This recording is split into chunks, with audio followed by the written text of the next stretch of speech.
کام کر رہا ہے لیکن اس لیے کر رہا ہے کہ وہ اپنے ماں باپ کی خدمت کرے گا، تو وہ ماں باپ کی خدمت نہیں ہے، ماں باپ کی خدمت تو ہے لیکن صرف خدمت نہیں بلکہ ایک جانب اگر وہ خدمت ہے تو دوسری جانب رب کی عبادت ہے۔ یہ نکاح بڑی عظیم نعمت ہے۔ انبیاء کرام نے نکاح فرمایا۔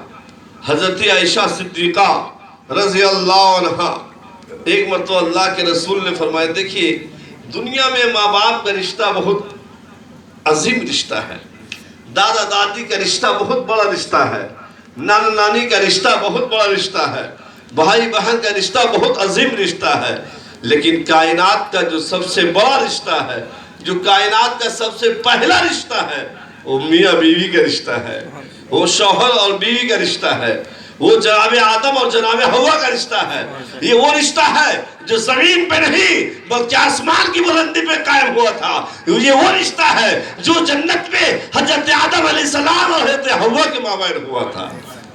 آپ جانتے ہیں اس رشتے کی پاکیزگی یہ ہے کہ جب انسان اس رشتے کے بندھن میں بندھ جاتا ہے تو وہ چیزیں جو اب تک حرام تھی وہ حلال ہو جاتی ہے۔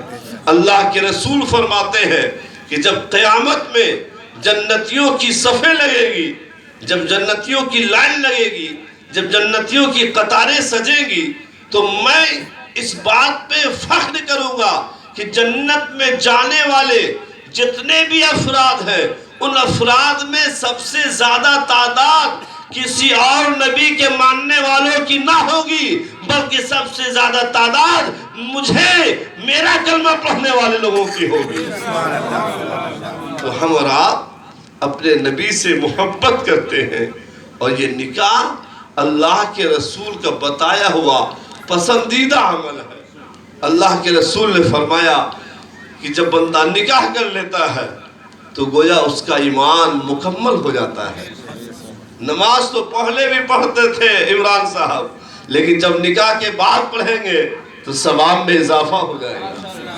اب تک جب تک نکاح میں نہیں تھے محنت زیادہ کر رہے تھے، فجر میں بھی نماز، ظہر میں بھی نماز، عصر میں بھی نماز، مغرب اور عشاء میں بھی نماز، لیکن اب جب نکاح کے بعد بندہ رب کی بارگاہ میں کھڑا ہوتا ہے تو ثواب بڑھا دیا جاتا ہے۔ کیوں؟